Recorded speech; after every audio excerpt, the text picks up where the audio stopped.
Danica Patrick certainly garners her share of attention for different reasons. Now, I'm not one to get into the female versus male driver debate.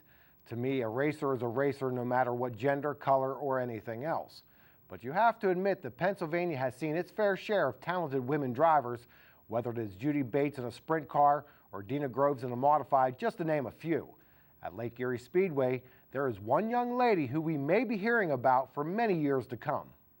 In 2010, 15-year-old Lexi Wilson won the Street Stock Championship at Lake Erie Speedway. Her 4 wins and title is even more impressive when you consider she has not been racing for very long. 2007, I started racing Bandolero when I was 12. We had 3 years in that. We didn't do the best in that. We had a couple wins or whatever, and then the 1 year when I turned 14, I think I moved up to a street stock, and I really wasn't supposed to be racing street stock because I wasn't old enough. You're supposed to be 16. So I raced under my dad's name for the first 2 weeks, and the first time out I got second in my feature, and then I made it another week and finished 4th in a feature, and I think I almost won a heat, and somebody didn't like that, so they turned me into NASCAR and put the kibosh to that. But then the next year I was legal to move up because NASCAR changed the rule, and we moved up to the street stock and I won the championship.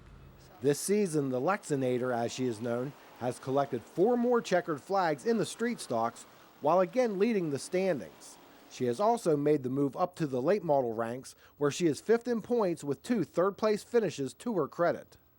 I really felt I was ready to move up into the late models because we'd done the best we could in the street stock, and we almost won all 11 races, and we had all those top 2s and 3s, so I felt I was ready to. Pulling double duty has helped Lexi behind the wheel in each race car. The street stock helps a lot with the late model, whereas the late model helps a lot with the street stock because I feel as the speed difference helps me learn more in the street stock. I drive the street stock a lot more different this year, and I feel I can push the car even more than I could last year because I'm more comfortable. Last season, Lexi's father, Dave, finished 2nd to her in the standings. This year, he has curtailed some of his driving to focus on crewing Lexi's racing machines. So does she miss competing against Dad? Yeah, I do in a way, and I don't in a way because now I feel more relaxed. I don't have to worry about taking out his car. He owned both of them, so I don't have to worry about that. In order to race, Lexi must maintain certain academic levels. Yeah, I'm graduating a full year early from high school, and I was supposed to graduate in 2013, but I'm going to graduate in 2012.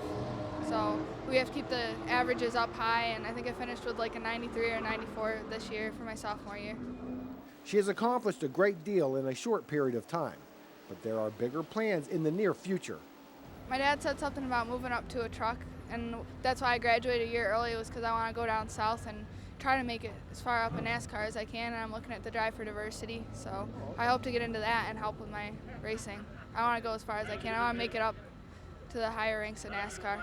Who knows what the future holds for this young talent? However, chances are she will wrap up her 2nd street stock title soon. That's an accomplishment, especially for a 15, 16-year-old girl, and I know some of the guys don't like racing with me, but it's not my problem. They're just going to have to deal with it, I guess. Lexi was once again pulling double duty at Lake Erie this Saturday. Let's see how she did in the street stock feature. At the start of the feature, 78 Chris Crossman and Rich Miller in the 71 raced side by side before Miller would edge past Crossman at the line to complete the first lap. On lap 3, David Krosick in the 11, who started 8th, takes 3rd place away from the 0-1 of Leslie Bower. Krosick moved up to 2nd place and was reeling in Miller when the yellow flag flies for an incident in 3 and 4 with 9 laps in the books. A lap after the restart, Krosick is able to edge by Miller on the outside, while Lexi Wilson, who started 10th, has made her way up to 3rd.